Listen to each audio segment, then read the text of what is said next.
Good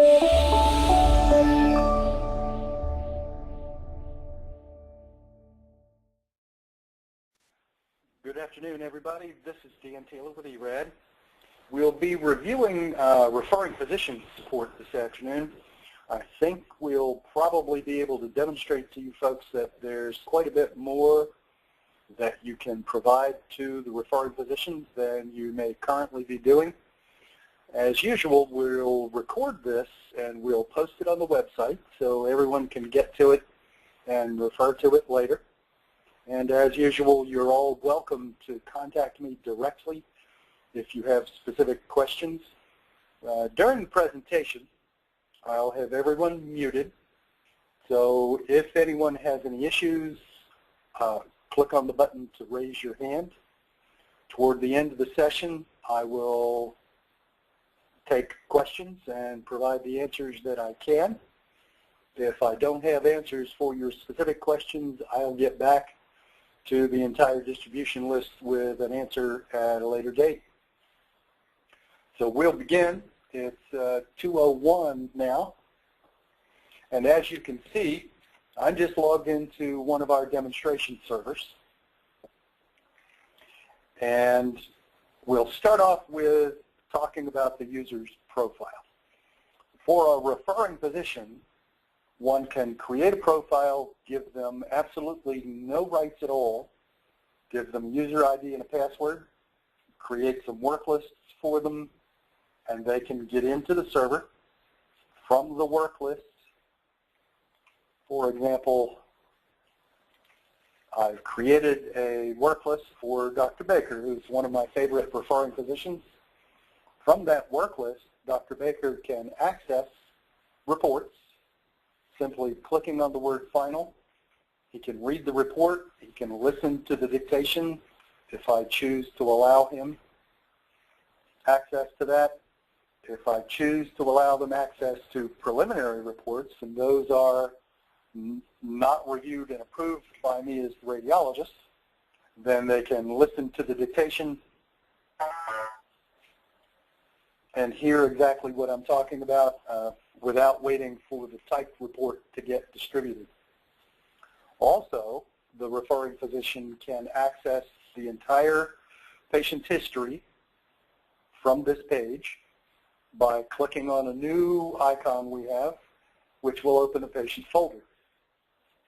So I can then view all of the examinations that patient has had. I can see any existing reports on all the studies, including current and prior.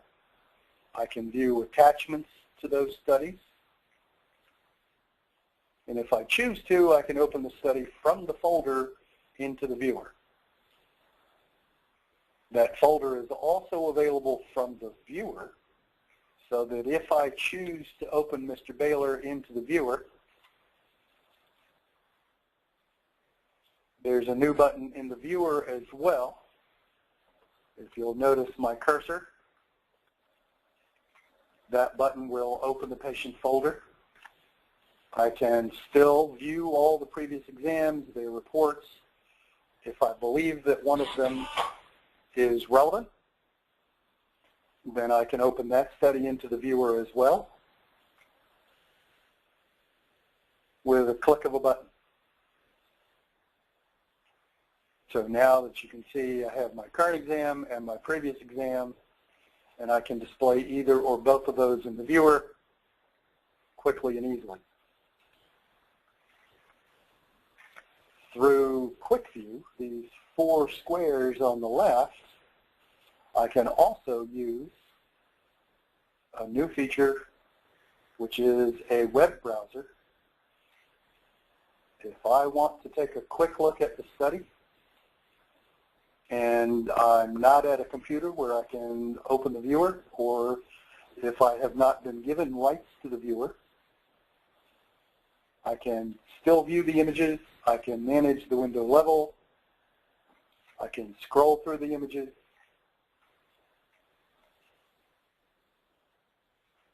and I can do all of that with no rights to the system at all. This is all just with a user ID and a password.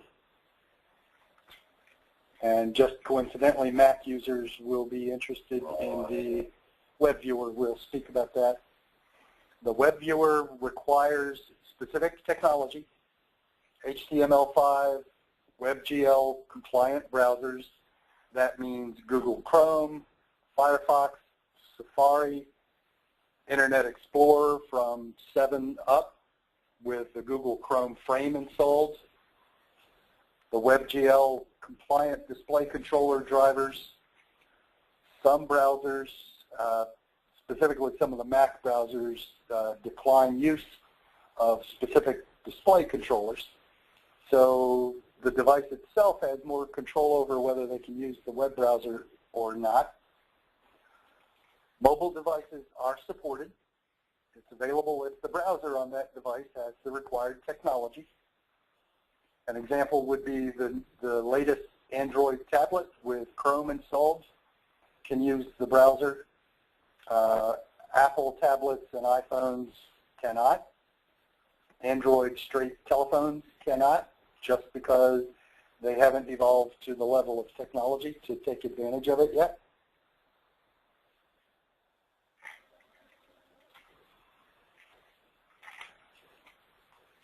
Still, no rights to do anything other than access a work list for my referring physician.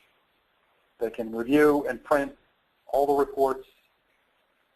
Print Friendly will simply access the printer that is connected to their PC.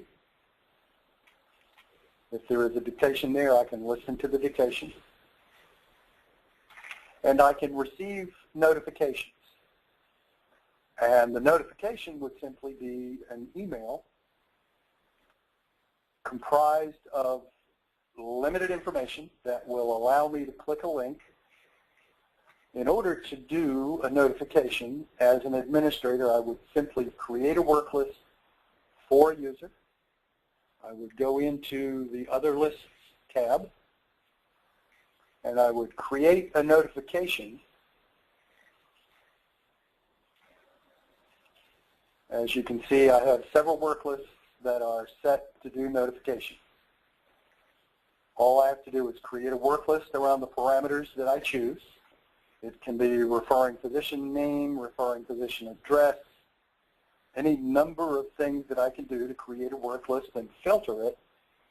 Then I can configure an email notification. And that notification then will come to me simply to let me know in email format that there is a study that has met the criteria on my work list. I can go directly to the work list. I can go to the individual work list column for that patient, or I can go directly to the viewer. Now, if I'm not logged into the server,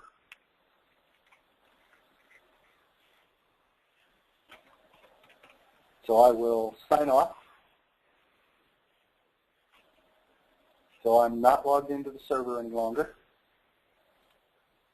When I click the link on that email notification, it will require me to log in so that I can get the patient information. And it will go directly to the viewer, or it will go directly to the report, depending on the link that I click on. So these are all very easy, simple things that you can do for your referring physician. Now, once he's logged in, then of course he or she can access anything about their profile they want to. However, typically, if the referring physician is sending you very much business or if they're a medical specialist, then you might want to let them use the viewer. And in the user profile, and we'll work with Dr. Baker, I can simply edit that user's profile to allow them to do what I would like them to be able to do. For example, they can burn their own CD. Rather than burning CDs and give them to the patient, I can let the referring physician exercise their prerogative. By allowing them archive access, I can allow them to import CDs. Now that's a political managerial decision that one might want to make. If I have an orthopedic surgeon or a neurosurgeon who very often uses my system, wants my radiologist to do overreads for them, then they can import studies directly into my PACS. I will at least, most often, give a referring physician open rights, and that simply allows them to use the viewer.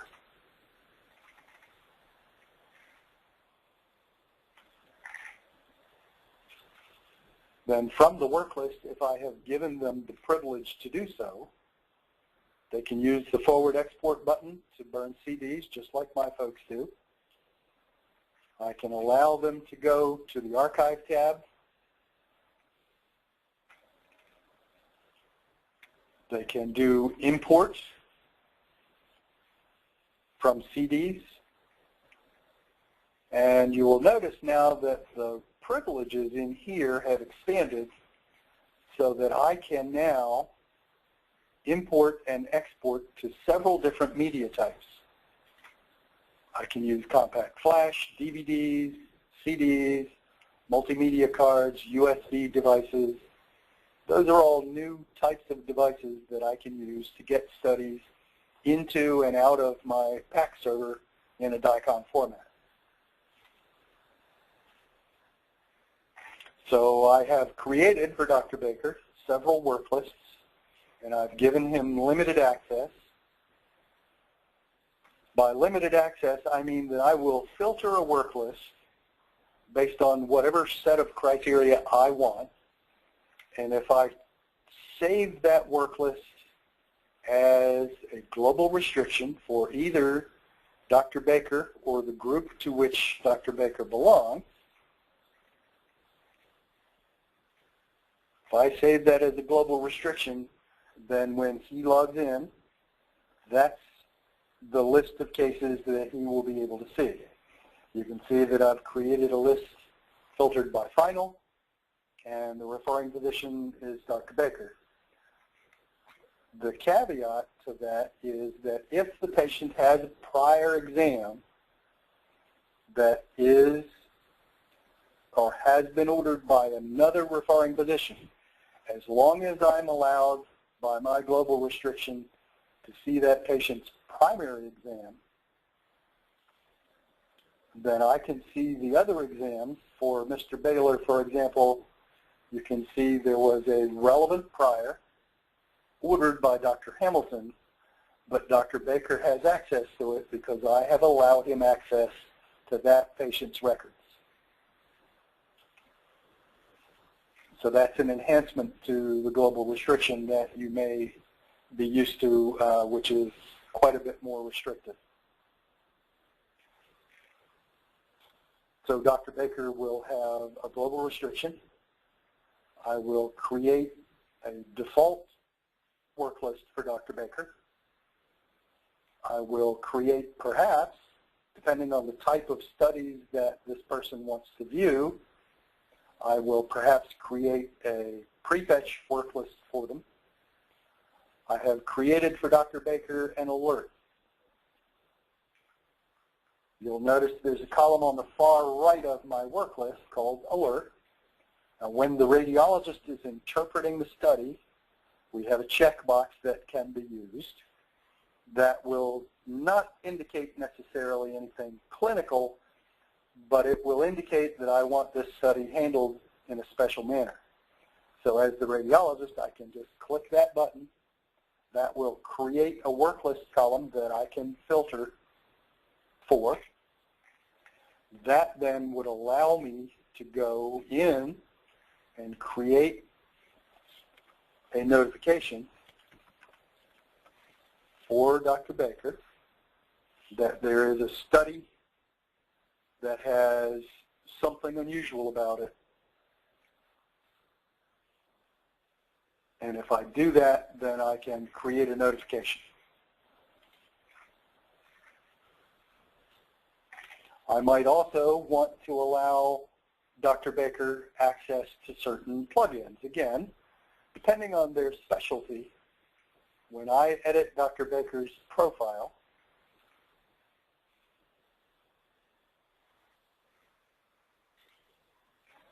I can choose which of the plugins that I want to allow this person to use on my server. Image stitching, SpellX, multiplanar reconstruction is very common for orthopedic surgeons who are going to be looking at lumbar spine CTs, that sort of thing. Mask subtraction for those who may want to view DSA studies, if they're an angio specialist, a peripheral vascular surgeon, pardon me. So all of those things can be controlled from within the viewer, from within the user's profile. While I'm managing profiles, I can also create a group to which Dr. Baker can belong, so that I can manage the group. I can create work lists and change the rights of the individuals within the group. And from the list on the bottom left here, I can add other users to that person's group. That allows me to control many things about them and their profile. There is another piece to the user's profile that is within the viewer.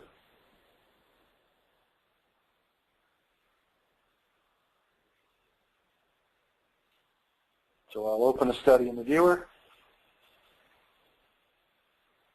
Now remember, one of the things that I generally recommend is that when I create a user in my system, I'm going to create generally a template, a typical user, and I'm going to create work lists, and I'm going to create the profiles within the viewer. There are several things within the viewer specifically for referring physicians that I want to make sure that I control. Several significant ones are I can allow them to see document thumbnails. So if I do document scanning in my PACS, I can allow them to see those scanned documents. I can allow them to see presentation state thumbnails, and I can allow them to see key image thumbnails. Key images, of course, are those images that have been attached to the report panel by my radiologist. I'm also going to make sure that they don't inadvertently change the status of any studies. I haven't given them the right to edit anything or to create a report, but if I make a mistake on what privileges I allow them, presentation states will stop them from doing anything accidentally. It's just a safety check for myself. I can control for that individual the DICOM fields. That is the information that shows in the upper left hand, upper right hand, any of the DICOM header information that shows in the viewer. I can control that for them.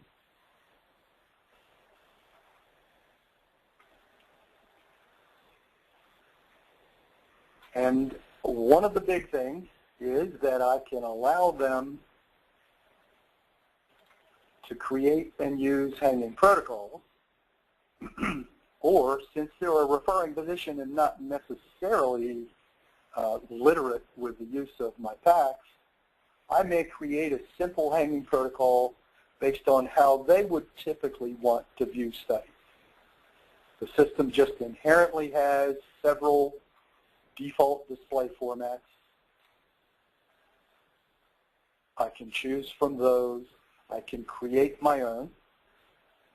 So what I've done is simply created a hanging protocol to stack everything in the study. So you can see by the dotted line the series that is currently being displayed. And as I scroll through the study, you'll see the next series is now displayed. So I can stack the entire study up. If they choose to, they can drag and drop. And many of them do not have high-resolution monitors, so this is not an atypical display format.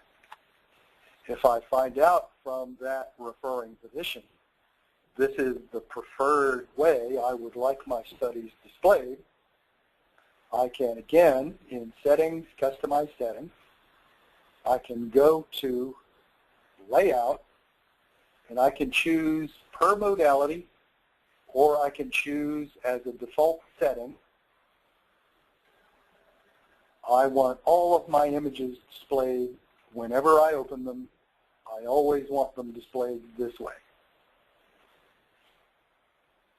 Then unless the user creates a specific hanging protocol for a certain type of exam, everything that user opens will be displayed in that format.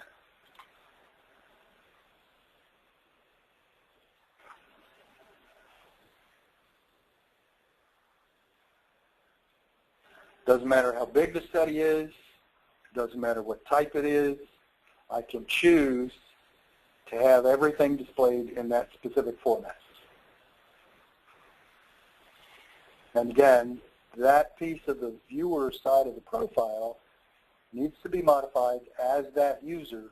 So you need to be logged in under that user's ID and password, or logged in with them and show them how to do it.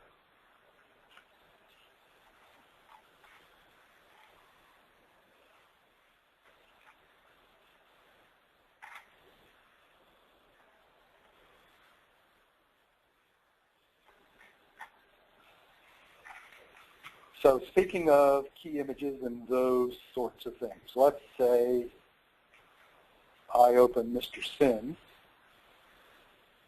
I'm now the radiologist.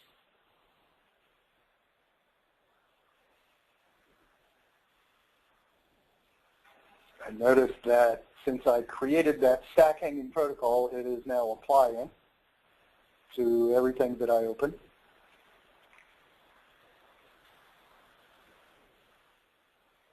Couple of keyboard shortcuts that you'll want to show the referring physicians. If they simply double-click on the box at the top of the thumbnail list that has the name and the date, that will open as many windows across as many monitors as they have so that it can display the entire study. With an empty frame, I can click Control, hold Control, double-click on that same box. Now the whole study is stacked. So I find something of interest as the radiologist. I can now do a couple of things. I might ordinarily want to attach this image to my report so that all my referring physicians can see it when they view the report. So I can do that with my paperclip, as I always have. And then at the bottom of my report panel, everyone who has access to it will see that attached image, and you can see my annotation there. Beyond that, because I've created, remember in the settings, customized settings, I chose to allow the presentation state images, the key images, I chose to allow them to be displayed. So I can see my thumbnail down at the bottom. This is an image that now is available through the viewer. No one has to go to the report panel to see those. And I can display that image just like I can any other image in the study. So that is key images attached to the report. Now I don't have to open the report to see them. But I can also simply create a presentation state, which may be any number of annotations, measurements, anything that I would like to create.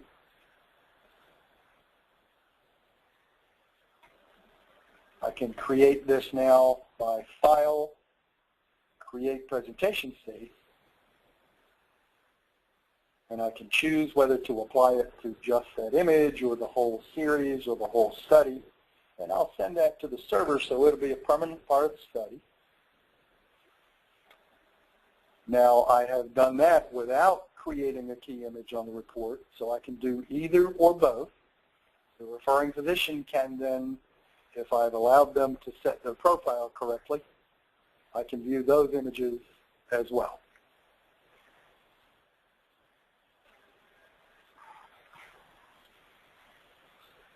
So you'll want to teach the referring physician a couple of keyboard shortcuts while you're in here. Like I suggested, double-click on this box. The entire study will show under that thumbnail. Everything under that thumbnail will show. If I want to see my presentation state images, I can double click on this box. You can show them how to separate the viewer so they can put one image next to the other.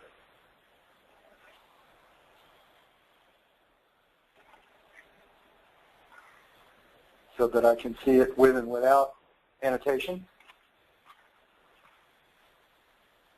And you can set their default display to whatever is convenient for them. Now, if they're going to use the viewer, you will want to consider what sort of computer they're using.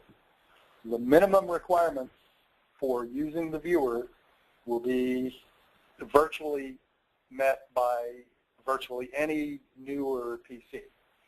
They'll need a 2 gigahertz processor. They'll need 2 gigabytes of RAM. They'll use Internet Explorer 8 or above, Firefox 3.5 or above, Google Chrome. All of those will be just fine. If you don't want to teach them how to use PACS, you can allow them access to the work list, and they can do everything from the work list that you may want to have them do.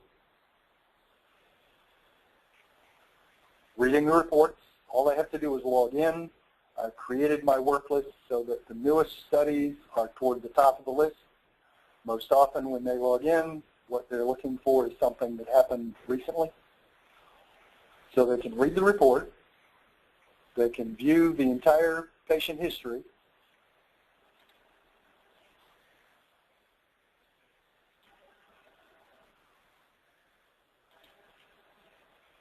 They can view the images without downloading the viewer or learning how to use it. This icon is to open the web viewer. There is currently in beta an even better version of this. If you do not give the user rights to open the viewer, the work list icon for opening the study in the viewer will be replaced by this icon, which will open the study in the web viewer. And from the web viewer, they can scroll, they can change window levels. So they can do all of those things from the web viewer they've never been able to do before. And that should make them very happy, particularly Mac users. The other thing that you can do is, if you're in a hospital environment in particular, they will have access to a hospital information system, an electronic medical record of some sort. So you can arrange through HL7 for the eRAD report to be sent to their other medical record. That will allow them to see their pathology reports, EKG reports, X-ray reports. All of those things can then be viewed in the same place. In addition to that, if you choose, and if the other system is capable, you can use what they call an HTTP, an API, an application programming interface. And that simply means on the page where they're viewing the report for this X-ray study, they can click on a button and it will open that study into the viewer. They then will not have to log into PACS. They don't have to worry about work lists. They don't need a whole lot of training. And they can get all the reports from the same place.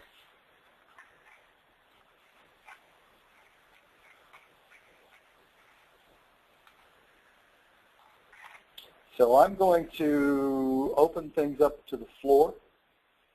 You can raise your hand and I will unmute you if you have a question. I'll unmute you so the crowd can hear your question. There is a chat box toward the bottom of the control, or you can click on the button to raise your hand.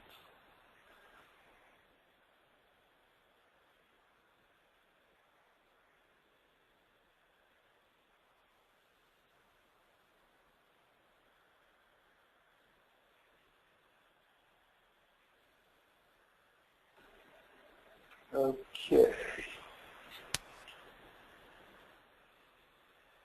Oops.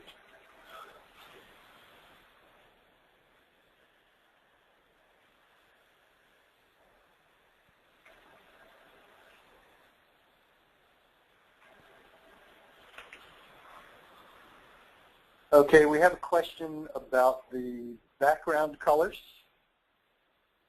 The background colors you will be able to see, notice where my cursor is.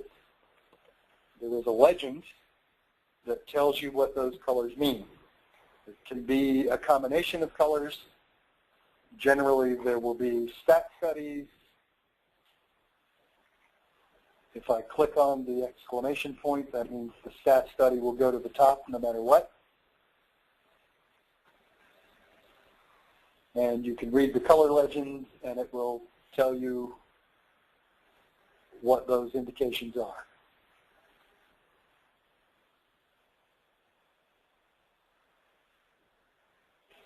Ms. Drummond, you are unmuted.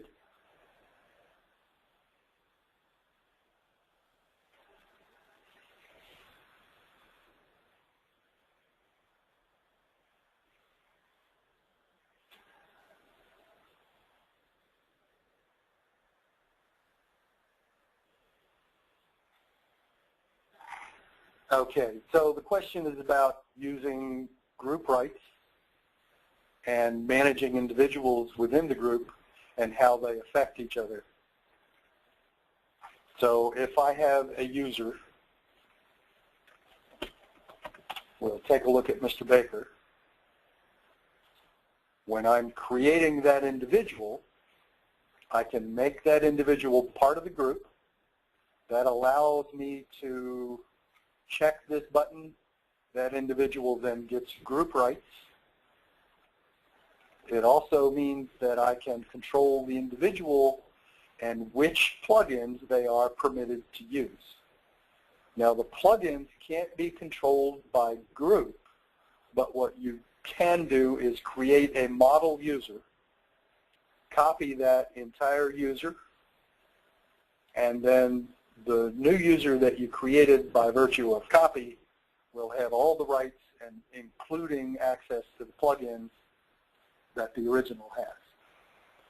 I think the exception would be Dragon Naturally Speaking, which is the embedded speech recognition. And I would, another question regarding referring physicians is whether to do prefetch. That will be probably very variable. It will depend on lots of things. One, if the physician has an office in your building and they're on your local area network, they will typically have pretty good network access to your PACS. If they're outside and they're running their office on a DSL, that may not be true. So among the things that you can do is to create a work list which includes study size and you can include number of images in the study.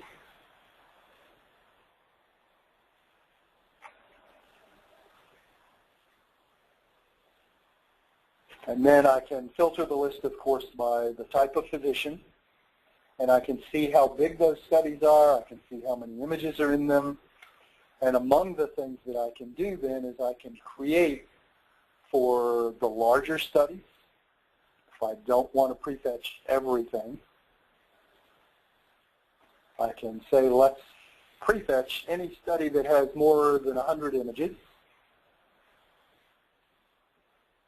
And of course, I'll do my filter by referring physician.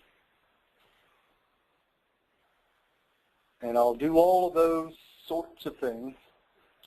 I'll filter it by date. Let's say newer or younger than a few hours.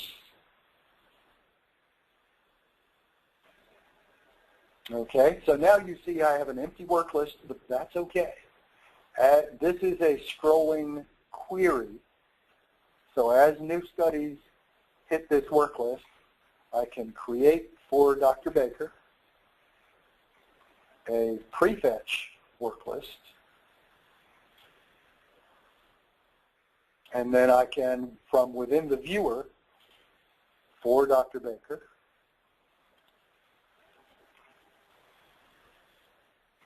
I will go into settings, customize settings. I'll make sure the cache on his computer is large enough to hold all the studies that I want for the length of time that I want them on his computer. Then I'll go to the Prefetch tab. This IP address must be exactly what the user types in to log into the computer. If they're outside your system, it will typically be encrypted. It will be HTTPS.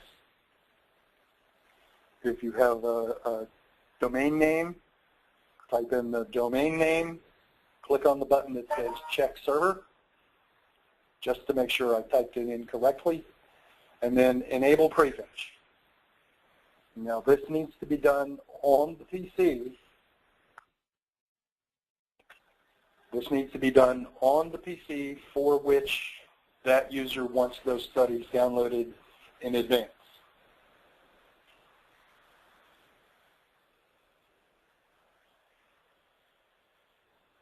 As long as the computer is on and doesn't hibernate or go to sleep, it can use a screensaver, but it may not go to sleep.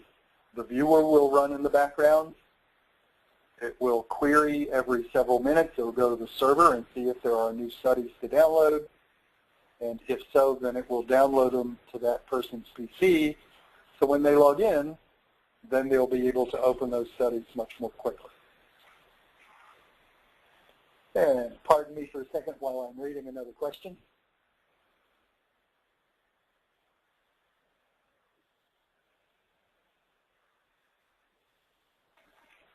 This is a little off topic, but it sort of relates to referring physicians, and that is about hanging protocols. In version 7.1 and forward, hanging protocols do pay attention to series description. This is specifically relevant for digital mammography because very often the studies will be acquired in a different sequence. So you still want your craniocaudads and your MLOs, you want them displayed in certain frames and flipped a certain way.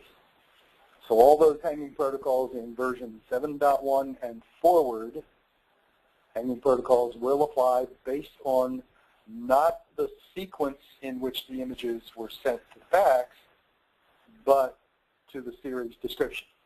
So that's relevant for MRs, CTs, digital mammograms, PET-CT fusion.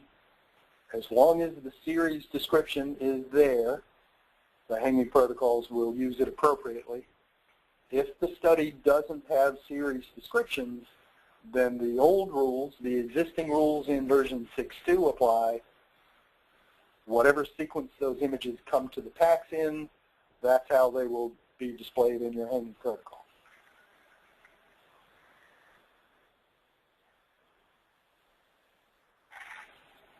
The question was specifically about PET-CT. And that, by the way, may be, if you have a referring physician that wants to view these studies, this may be one of the things that you want to permit them to do, is to create a hanging protocol for a fusion study. So I can choose how it's displayed.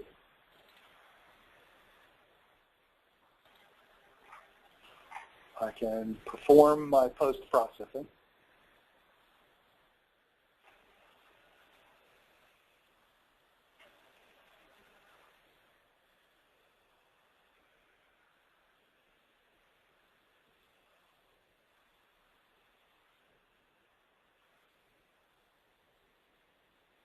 The go-to-meeting is burdening my poor little laptop.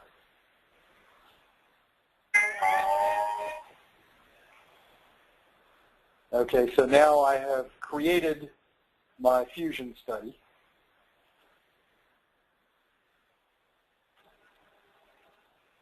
So if I choose to, I can make a hanging protocol. I can even spell it right if I think about it.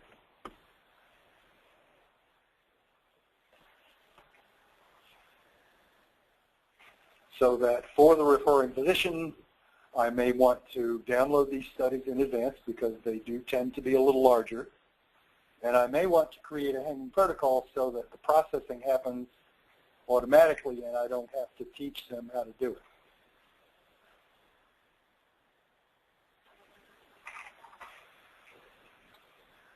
So then I have the study downloaded in advance.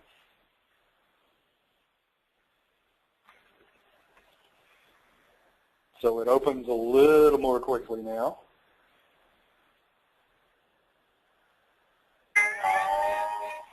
This is a mismatch. In other words, I might have to manually align the images. That's just a standard notification. So now it has created my volume for me, displayed the images the way I like it. Notice that as a primary provider for these referring physicians, I have created a post-process image for them, and I've included that in my hanging protocol.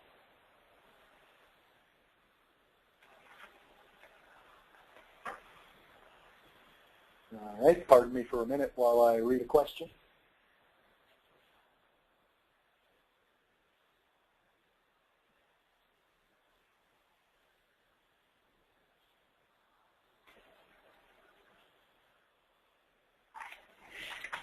The other way to manage the plugins is, of course, through the administrative pages. I can change it for a user in that user's profile. Alternatively, in the administrative pages, on my settings, I can control for all of my plugins who has access to them and who doesn't. If I choose not to configure this, then everyone gets access to all of the plugins except for Dragon and PowerScribe, which are individually licensed software packages. But I can then control that. I can look at all of my users and all of my plugins, and you can see that I can include all, I can select none, and I can pick and choose who I want to allow to use all these plugins. So I can do it through the individual profile, or I can do it in my administrative control page.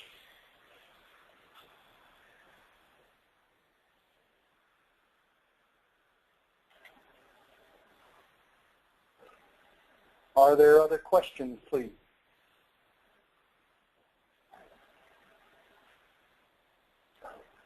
I'm scanning my user list to look to see.